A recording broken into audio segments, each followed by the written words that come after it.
Police कार्रवाई के तहत की जा रही है। कांड दर्ज हुआ है और पुलिस कार्रवाई अलग से चल रही है। हम लोग इस घटना को बहुत ही सीरियसली देख रहे हैं और घटना के बाद काफ़ी हम लोगों ने कार्रवाई की है। आज 2 गिरफ्तारी हुई हैं। इसके संबंध में एसएसपी साहब और केस के संबंध में आपको बताएंगे। आचार संहिता बहुत ही एक मजबूत, तो उसी का अनुपालन 100% करने में हम लोग लगे हुए हैं और कराएंगे भी। कोई भी असामाजिक तत्व किसी भी प्रकार की प्रयास करेगा कानून तोड़ने का, आचार संहिता तोड़ने का या किसी भी प्रकार की इन्फ्लुएंस करने का कोशिश करेगा तो उनके विरुद्ध कठोरतम कार्रवाई की जाएगी। हम लोग 100% आर्म्स डिपोजिशन करने के लिए आदेश दिए हैं और लगातार जल्द से जल्द जितने भी लीगल आर्म्स हैं वो भी डिपॉजिट हो जाएंगे। चेकिंग पॉइंट्स हर विधानसभा में 50 के ऊपर पॉइंट्स बनाने के लिए निर्देश दिया गया है, जिसमें सीएपीएफ के माध्यम से भी चेकिंग कराई जाएगी। सीजर पूरे राज्य में पटना जिला में सबसे ज़्यादा सीजर अभी तक का हुआ है। लगातार सीएपीएफ सक्रिय हैं और पर्याप्त मात्रा में सीएपीएफ की बल उपलब्ध है। वो पुलिस बल और मजिस्ट्रेट के साथ लगातार लीगल आर्म्स की बात है, उस पर और तेजी लाई गई। जहां जहां आवश्यकता हो सीएपीएफ को भी यूज़ करके उसमें छापामारी की जा रही है और जहां पर भी ऐसे सूचना मिलेगी वहां पर हम लोग छापामारी करके कांड भी दर्ज करेंगे। उक्त असामाजिक तत्वों को जेल भेजने का काम भी करेंगे। कहने का मतलब इलेक्शन कमीशन द्वारा दिए गए निर्देश पूरे लॉ और कानून को फॉलो करके इलेक्शन की प्रोसेस संपन्न होगा, वो बिल्कुल होगा, उसको पालन कराया जाएगा।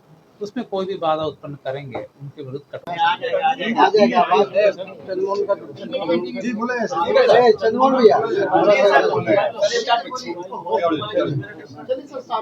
सर स्टार्ट कीजिए। आप लोग अवगत हैं कि 30 तारीख को एक गंभीर घटना घटी थी और जो दुर्भाग्यपूर्ण था कि इस तरह घटना नहीं होनी चाहिए थी। इस घटना में जो तारतर गांव है उसके समीप में 2 पक्षों जो वहाँ प्रत्याशी थे उन दोनों के काफिला आ रहा था और उन दोनों के बीच पक्षों में झड़प हुई और झड़प में पथराव हुआ, लोग घायल हुए और उसके बाद एक शव बरामद हुआ। उसमें कांड दर्ज होने के बाद अनुसंधान प्रारंभ किया गया। पुलिस घटना की सूचना मिलते ही तुरंत पहुंची थी वहाँ पे और वहाँ से साक्ष्य भी इकट्ठे किए गए। घटनास्थल से कई जगह के फुटेज भी प्राप्त हुए, जिससे क्या घटना हुई है उसके बारे में कई जानकारियाँ मिली। लोगों के गवाह भी सामने आए और उनकी गवाही भी ली गई। साथ ही कल मृतक का पोस्टमार्टम कराया गया, उससे भी हम लोग सुराग मिले। जो अभी तक के अनुसंधान में आया उसमें उससे प्रतीत हुआ कि ये जो घटना हुई है ये आदर्श संहिता का उल्लंघन भी हुआ है। इसमें एक गंभीर मामला भी था। हम लोग इलेक्शन कमीशन के द्वारा निर्देशित भी किया गया था कि शांतिपूर्ण ढंग से इलेक्शन होना चाहिए और इसमें जब अनुसंधान किया गया तो पाया गया कि जो प्रत्याशी हैं वो वहाँ पे मौजूद थे, उनके सामने में घटनाएं हुई हैं और जो लदमा गांव के रहने वाले इस पूरे मामले में 3 लोगों की गिरफ्तारी हुई है। जो प्रत्याशी हैं अनंत सिंह, उनकी गिरफ्तारी हुई है। दूसरा मणिकांत ठाकुर जो नदवा गांव के रहने वाले हैं, बाढ़ थाना अंतर्गत। दूसरे रंजीत राम जो लदमा गांव के रहने वाले हैं, ये लोग भी उस घटना स्थल पे थे मौजूद। इन तीनों की गिरफ्तारी की गई है। इन तीनों को आगे मजिस्ट्रेट के सामने प्रस्तुत कराया जाएगा और आगे भी संगत कार्रवाई की जाएगी।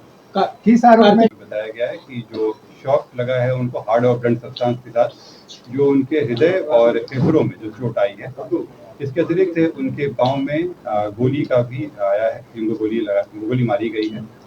इस दोनों चीज़ों से स्पष्ट होता है कि ये हत्या का मामला है और चूंकि घटनास्थल पे कई लोग मौजूद थे, वहाँ के लोगों के बयान वगैरह से ये स्पष्ट हो रहा है, तो इस कारण इसमें गिरफ्तारी। गोली बरामद हुई? नहीं, इसमें गोली बरामद नहीं हुई है क्योंकि इसमें जो मृतक के पोस्टमार्टम में बच रहा कि एंट्री वुंड भी था और एग्जिट। मैं आप सभी के प्रश्नों का उत्तर दूंगा यहाँ पे एक-एक करके हम लोग। दूसरे पक्ष की गिरफ्तारी हुई? लोग कह रहे हैं कि सरेंडर किया है अनंत सिंह ने, ये सरेंडर है या गिरफ्तारी? मैं एक-एक करके आप लोगों के प्रश्नों का उत्तर दे देता हूँ। इसमें पहला बात जो था कि 3 लोगों की गिरफ्तारी हुई है। 3 लोगों की गिरफ्तारी हुई है। इसमें अन्य लोग भी हैं जिनके विरुद्ध रेड छापेमारी चल रही है। कार्तिकेय जी दूसरे पक्षी बोले तो उधर से आके चिल्ला। मैं फिर से रिपीट कराया जाएगा। जो आप लोगों द्वारा प्रश्न किया गया था कि दूसरे पक्ष पे क्या कार्रवाई हुई, तो आप लोगों को अवगत करा दें कि इसमें इस पूरे घटनाक्रम में कई चीजें हुई हैं। पहला कि जो आपस में दोनों पक्षों के बीच में मारपीट की घटना हुई थी, पत्थरबाजी हुई थी, उसका कारण दर्ज कराया गया है। पुलिस को जब जानकारी मिली थी कि इस तरह की चीजें हो रही हैं, उसका भी केस दर्ज कराया गया। इसके अतिरिक्त जो गाड़ियों का काफिला था, उस आदर्श आचार संहिता का उल्लंघन था, उसका भी कारण दर्ज कराया गया है। कल जब जैसे मैंने स्पष्ट कहा है कि ये 3 गिरफ्तारी हुई है, इससे स्पष्ट है कि सरेंडर नहीं है, गिरफ्तारी है। और ये बेरना गांव जो बाढ़ के अंतर्गत आता है, वहां से गिरफ्तारी की गई।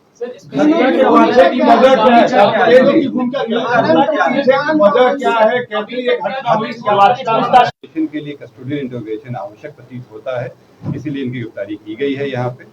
क्योंकि जो विधिवत प्रोसेस है उसमें इनको कोर्ट से प्रस्तुत किया जाएगा और वहां से हम लोग रिमांड के लिए ब्रेक करेंगे। क्योंकि अभी इलेक्शन का भी समय हम लोग करना है, तो रखती है और बताती है कि क्यों इनकी गिरफ्तारी आवश्यक है, और इसमें जो कोर्ट के द्वारा फिर इनको जुडिशियल कस्टडी की। सर एक सवाल है सर, एक सवाल है किस तरह का अलर्ट एक सवाल जुडिशियल कस्टडी में चले गए हैं कि अभी आपके पास है यहाँ? जुडिशियल अभी हम लोग गिरफ्तार किए हैं, इनको कोर्ट से प्रस्तुत का नाम लिया, उन लोगों पे भी रेड छापेमारी चल रही है। इसमें अभी अनुसंधान जारी है और उन लोगों पे गिरफ्तारी की कोशिश की जा रही है। मुझे उम्मीद है कि जल्दी गिरफ्तारी की जाएगी, नहीं तो जल्दी गिरफ्तारी भी की जाएगी और विधि के अनुसार उसमें और भी तरीके हैं करने के। इन सभी चीजों करने के बाद इन सब का बीच में जब इंट्रोगेशन होगा तो सारी सच्चाई सामने आ जाएगी। आनंद सिंह की क्या भूमिका है सर इसमें? जो आप लोग बता रहे थे कि क्या भूमिका है, तो मैं बता दूं कि पहला तो जो वहाँ पे लोगों के इन सभी चीजों के मैंने कहा कि चूंकि कल आप लोग अवगत है कि कई सारे कार्यक्रम भी हैं और इलेक्शन भी चल रहा है, इसके बीच में हम लोग कोशिश करेंगे कि जल्द से जल्द डिमांड लेके आगे कार्रवाई करें। तो आज भेजा जाएगा सर जुडिशियल कस्टडी में? जुडिशियल कस्टडी के लिए हम लोग करेंगे और जुडिशियल कस्टडी हो जाएगा तो पटना भेजा जाएगा। ये पूरा इसलिए किया गया ताकि इस चीजों पे और जो वहाँ पे हिंसा घटना हुई थी उसमें आपस में भिड़ंत फिर से नहीं हो जाए, वहाँ शांति फिर से कायम हो जाए। जो विधि व्यवस्था है वो अभी पूरी तरह से जैसे मैंने बताया कि आप लोगों को इसमें कई कांड दर्ज हुए हैं। दोनों प्रत्याशियों के पक्षों के द्वारा भी केस किया गया है, जिसमें एक दूसरे के ऊपर आरोप भी लगाए हैं। वो जो हत्या का मामला था उसमें इनकी गिरफ्तारी हुई है। जो दूसरे प्रत्याशी हैं उनका भी नाम अलग केस में आया है। अगर कोई एविडेंस वगैरह आएगा तो उन पर भी कार्रवाई की जाएगी। हर एक चुनाव को इस तरह से लेते हैं कि बड़ी शांतिपूर्ण ढंग से हो। किसी भी असेंबली कॉन्स्टिट्यूंसी में जो इलेक्शन है बहुत ही शांतिपूर्ण ढंग से, जो कानून कहता है उसके तहत वो इलेक्शन हो, और एक हमारी कोशिश रहती है कि उत्सव का माहौल रहे। इन सभी चीज़ों के लिए कई तरह के कार्य किए जाते हैं ताकि लोगों में कॉन्फिडेंस भी रहे। और ये आप लोग देख रहे होंगे कि पिछले कई दिनों से ये कार्य चल ही रहा था, और उसी के तहत ठीक है उनके साथ में जब भी वो प्रचार प्रसार के लिए निकलते हैं, उनके साथ मजिस्ट्रेट, पुलिस बल और वीडियोग्राफी साथ में रखा जा रहा है ताकि उनकी गतिविधियों पर नजर रखी जा सके। ये वो क्या एक्टिविटी कर रहे हैं, और संवेदनशीलता को देखते हुए जो तीनों पार्टी के प्रत्याशी हैं उन तीनों के साथ रखा गया है। जो जब भी वो प्रचार के लिए निकलते हैं वायरल हो रही है दुलाचंद यादव की पत्थर मारते हुए 3-4 वीडियो सामने आए, क्या उसको भी अनुसंधान कर रहे हैं? जैसे मैंने आप लोगों को कहा कि वहाँ पे कई तरह के वीडियो फुटेज मिले हैं, और जो शुरुआती बयान आए थे और जो वीडियो फुटेज आए थे उसमें भी जो सामंजन है वो नहीं हो पा रहा था जो लोगों के बयान से। वो वीडियो फुटेज के बारे में मैं बात पूरी कर लूँ। जो इन्वेस्टिगेशन में आया है उसके तहत कार्रवाई की गई है, पर वो हमारे इन्वेस्टिगेशन का पार्ट रहेगा जो वीडियो फुटेज आया है। अच्छा, घटनास्थल से कितनी दूर थे आनंद सिंह? इस हत्या मामले में 3 गिरफ्तारी है। इसके अलावा जो अन्य घटनाएं हुई थी, इसमें मारपीट की घटना है, लोग घायल हुए थे, पुलिस से झड़प हुई थी, उसमें 80 के आसपास लोगों से पूछताछ करके गिरफ्तारी की जाए।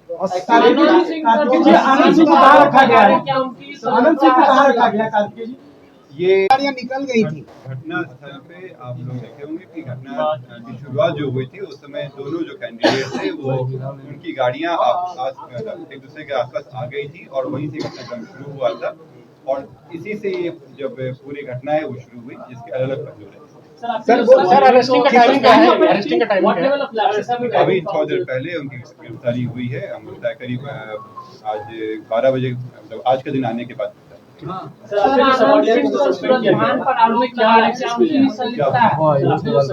सस्पेंड किया गया है 2 एसडीपीओ को, किस लेवल के लैप्सेस रिकॉर्ड किए गए?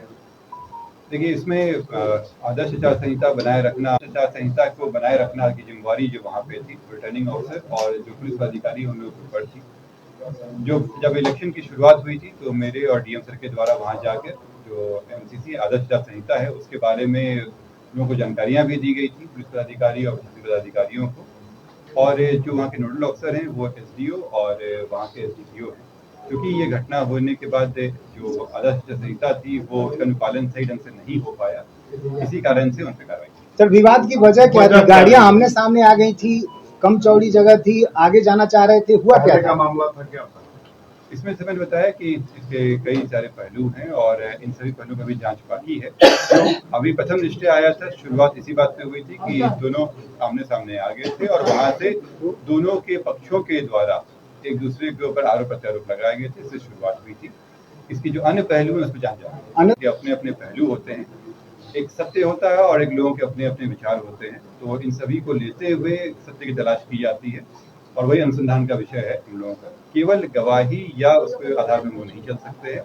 सभी चीज़ों को देखते हुए जो हमारा सूचना है, आसूचना है, जो हमारे वैज्ञानिक अनुसंधान के तंत्र हैं और इसके अलावा जो फुटेज वगैरह आया है, इन सभी को जोड़ते हुए जो बातें सामने आ रही वो आपके सामने प्रस्तुत किया जा रहा है और आगे भी किया जा रहा है। ठीक है, थैंक यू, धन्यवाद। चलिए, आपके माध्यम से मैं पटना जिला के सभी वोटर्स को बताना चाहूँगा, किसी भी क्षेत्र में कोई भी असामाजिक तत्वों को इलेक्शन प्रोसेस को प्रभावित होना नहीं दिया जाएगा। लोग बिल्कुल भयमुक्त तरीके से उत्साह के माहौल में वोट देंगे, ये हम लोगों का आश्वासन है। मैं आपके माध्यम से मैसेज वोटर्स के बीच में। सर, सोशल मीडिया पर भी कई वीडियो जो है अफवाह फैलाई जाती है, एक मामला को जांच की जा रही है। कोई भी अगर आचार संहिता का उल्लंघन करेगा, जैसे एसएसपी साहब ने कहा, वीडियोग्राफर मजिस्ट्रेट साथ में है। मेरे पास जो भी काफी कार्यक्रम कर रहे हैं यूथ के बीच में, महिलाओं के बीच में, सभी लोगों के बीच में बहुत उत्साह का माहौल है। पोस्टल बैलेट वोटिंग ऑलरेडी हो चुका है, होम वोटिंग भी ऑलरेडी हो चुका है और सभी लोग 6 तारीख के लिए इंतजार कर रहे हैं। ये घटना है, बहुत गंभीर घटना है, लेकिन हम लोग इसको सख्ती से निपटा रहे हैं। इसको लेकर तो कोई चिंता नहीं।